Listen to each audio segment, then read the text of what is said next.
জমি নিয়ে বিরোধ, স্কুলের প্রধান শিক্ষিকাকে কুপিয়ে হত্যা। এক বাথরুমে স্ত্রী সহ 5 ঘন্টা লুকিয়েছিলেন ওবায়দুল কাদের। ফ্যাসিবাদ তাড়াতে পারলেও জনগণ এখনো গণতন্ত্রের নাগালের বাইরে, বলছেন গয়েশ্বর। এবং সর্বশেষ জানাবো, পুতিনকে পাগল বলায় ট্রাম্পকে খোঁচা মেরে যা বলল ক্রেমলিন। শুনছিলেন সংবাদ শিরোনাম, এবারে বিস্তারিত। জমি নিয়ে বিরোধ, স্কুলের প্রধান শিক্ষিকাকে কুপিয়ে হত্যা। মৌলভীবাজারের কমলগঞ্জে জমি সংক্রান্ত পূর্ববিরোধের জের ধরে দুপক্ষের সংঘর্ষে রোজিনা বেগম নামে এক নারী শিক্ষিকাকে কুপিয়ে হত্যার অভিযোগ পাওয়া গেছে। এ ঘটনায় 3 জন আহত হয়েছেন। নিহত রোজিনা বেগম স্থানীয় নবদূত পাঠশালা কেজি স্কুলের প্রধান শিক্ষক।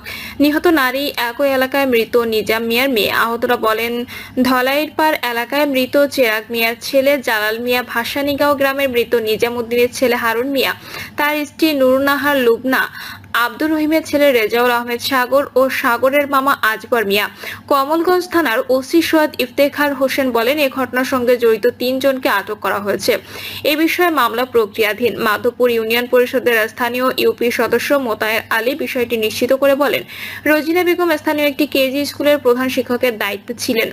স্থানীয় ও নিহতের পরিবার সূত্রে জানা যায়, ভাসানীগাঁও গ্রামে আদালতে নিষেধাজ্ঞা থাকার পরও সোমবার সকালে ফেকু মেশিন দিয়ে কৃষি জমির মাটি কাটাচ্ছিলেন স্থানীয় আব্দুর রহিম।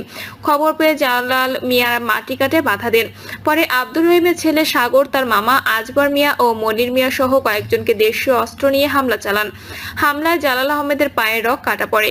কুপিয়ে রক্তাক্ত করা হয় রোজিনা বেগমকে। পরে স্থানীয়রা আহতদের দ্রুত উদ্ধার করে কমলগঞ্জ উপজেলা স্বাস্থ্য কমপ্লেক্সে নিয়ে গেলে কর্তব্যরত চিকিৎসক রোজিনাকে মৃত ঘোষণা করেন। আহতদের মৌলভীবাজার সদর হাসপাতালে প্রেরণ করা হয় বলে জানা গেছে। এক বাথরুমে স্ত্রী সহ 5 ঘন্টা লুকিয়েছিলেন ওবায়দুল কাদের।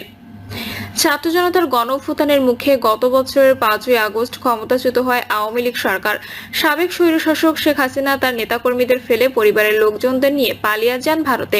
ক্ষমতায় থাকাকালে যেসব কেন্দ্রীয় প্রভাবশালী নেতা বক্তৃতা বিবৃতি দিয়ে মাঠ কাঁপিয়েছেন, তাদেরকে দলের দুঃসময়ে পাশে পাননি আওয়ামী লীগ নেতাকর্মীরা।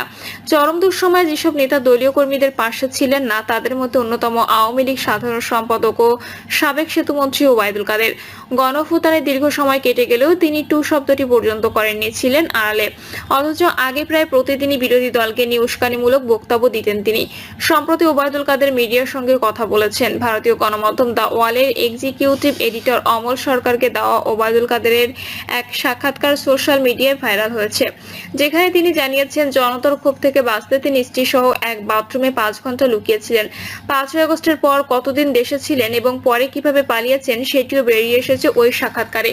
ওই ভিডিওতেও ওবায়দুল কাদের 5ই আগস্টের উত্তাল দিনের কথা জানিয়ে বলেন, সংসদ এলাকায় আমার নিজের বাসাকে এড়িয়ে পার্শ্ববর্তী আরেকটি বাসায় আশ্রয় নিয়েছিলাম। তখন চারদিক থেকে মিছিল আসছিল। এটা আসলে ছিল প্রধানমন্ত্রীর গণভবন কেন্দ্রিক। আমি যে বাসাটায় ছিলাম, তারা সে বাসাতেও হামলা করে। তারা জানতো না যে সেখানে আমি আছি। ওবায়দুল কাদেরের ভাষ্য, আমি আমার স্ত্রী সহ বাথরুমে লুকিয়েছিলাম। অনেকক্ষণ ছিলাম, প্রায় 5 ঘন্টা। তারপর একটা পর্যায়ে তারা বাথরুমের ভেতরে কমোড, বেসিন এগুলো লুটপাট করেছে। আমার স্ত্রী তখন বাথরুমের দরজার সামনে দাঁড়িয়েছিলেন। তিনি বারবার বলছিলেন যে আমি অসুস্থ, যাতে করে তাদের প্রবেশ ঠেকানো যায়, কিন্তু তারা জোরপূর্বক ভেতরে ঢোকার হুমকি দিতে থাকে। বাথরুমে কি আছে তা লুট করতে চায়। এই অবস্থায় আমার স্ত্রী আমাকে জিজ্ঞাসা করে কি করব। আমি বললাম, দরজা খুলে দাও। ওবায়দুল কাদেরের ভাষায় এরপর 7-8 জন যুবক ভেতরে ঢোকে এবং তারা অত্যন্ত আক্রমণাত্মক ভঙ্গিতে আচরণ করতে থাকে।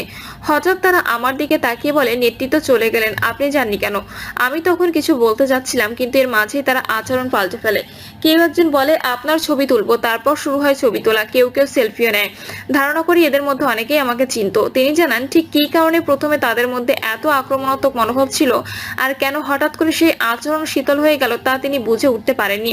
আচমকাই তারা ঠান্ডা মাথায় কথা বলা শুরু করে। তাদের মধ্যে একটা গ্রুপ তখন চাইছিল তাকে রাস্তায় নামিয়ে সেনাবাহিনীর হাতে তুলে দিতে। আবার কেউ কেউ চেয়েছিল জনতার হাতে তুলে দিতে। এই পরিস্থিতি তার মনে গভীর চাপ ও মানসিক ভাঙন সৃষ্টি করে।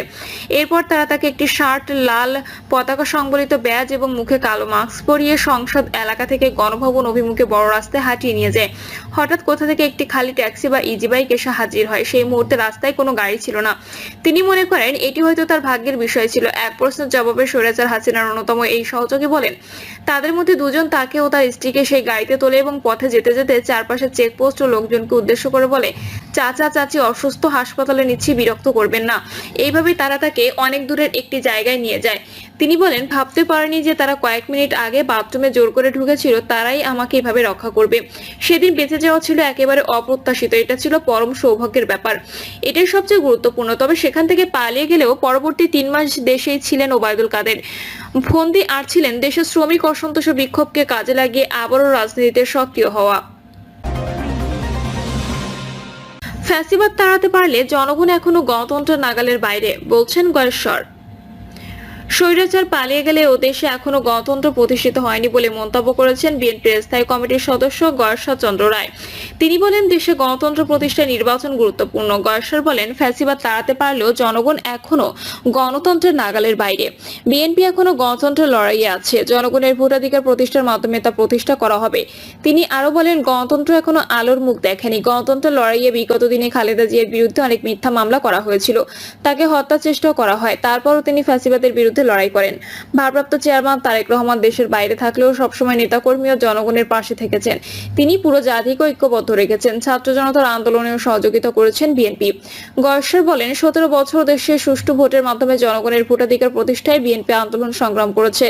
জুলাই আন্দোলনে ছাত্রদের পাশাপাশি বিএনপির ভূমিকার কথাও তুলে ধরেন তিনি। পুতিনকে পাগল বলায় ট্রাম্পকে খোঁচা মেরে যা বলল ক্রেমলিন। সম্প্রতি ইউক্রেনের রুশ হামলা নিয়ে পুতিনকে পাগল বলে কটাক্ষ করেন মার্কিন প্রেসিডেন্ট ডোনাল্ড ট্রাম্প। তবে তার এই প্রতিক্রিয়াকে আবেগের মাথারিক্ত প্রতিক্রিয়া বলে খোঁচা দিয়েছে ক্রেমলিন। ক্রেমলিন মুখপাত্র দিমিত্রি পেসকভ মস্কোতে সাংবাদিকদের জানিয়েছেন, ইউক্রেনের সর্বশেষ রুশ বিমান হামলা নিয়ে মার্কিন প্রেসিডেন্ট ডোনাল্ড ট্রাম্পের প্রতিক্রিয়া মাত্রাতিরিক্ত আবেগের ফল। ট্রাম্প নিজের ট্রুথ সোশ্যাল হ্যান্ডেলে লেখেন, রুশ প্রেসিডেন্ট ভ্লাদিমির পুতিন পুরোপুরি পাগল হয়ে গেছেন, কারণ টানা তৃতীয় রাতেও রাশিয়া ইউক্রেনের বিমান হামলা চালিয়েছে। ট্রাম্প বলেন, আমি সবসময় বলে এসেছি, কেবল একটি অংশ নয়, তিনি পুরো ইউক্রেন চান। হয়তো সেটাই সত্যি প্রমাণিত হচ্ছে। তবে যদি তিনি তেমনটা করেন তাহলে তা রাশিয়ার পতনের ডেকে আনবে। এক পৃথক বক্তব্যে মার্কিন প্রেসিডেন্ট আরো বলেন, আমি যা দেখছি তাতে আমি মোটেও খুশি নই। আমি জানি না ওর কি হয়েছে, কি সর্বনাশটাই না করেছে, অনেক মানুষকেও হত্যা করেছে। এটা আমি একদম পছন্দ করছি না। এর আগে ইউক্রেনের বিমান বাহিনী জানিয়েছে, রাশিয়া রাতভর 355টি ড্রোন ও 9টি খ-101 ক্রুজ ক্ষেপণাস্ত্র দিয়ে হামলা চালায়, যার মধ্যে তারা 288টি ড্রোন গুলি করে ভূপাতিত করেছে। এদিকে ট্রাম্পের বক্তব্য প্রসঙ্গে রুশ প্রেসিডেন্টের মুখপাত্র দিমিত্রি পেসকভ বলেন, এটা নিঃসন্দেহে একটি গুরুত্বপূর্ণ মুহূর্ত এবং এটা সবার আবেগঘন প্রতিক্রিয়ার সঙ্গে সম্পর্কিত। আবেগ মাত্রাতিরিক্ত হয়ে পড়েছে, সেটাও স্বাভাবিক। মস্কো সব প্রতিক্রিয়া নিবিড়ভাবে পর্যবেক্ষণ করেছে উল্লেখ করে তিনি জানান, প্রেসিডেন্ট পুতিন রাশিয়ার নিরাপত্তা নিশ্চিত করার জন্য প্রয়োজনীয় সিদ্ধান্ত নিচ্ছে।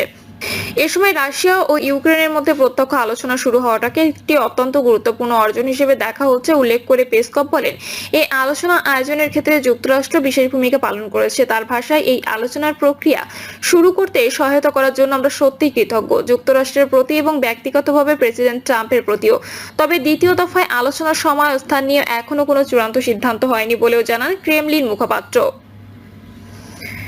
প্রিয় দর্শক, এই ছিল এখনকার সর্বশেষ সংবাদ। আপডেট সব সংবাদ পেতে চ্যানেলটি সাবস্ক্রাইব করে বেল আইকনটি ক্লিক করে রাখুন।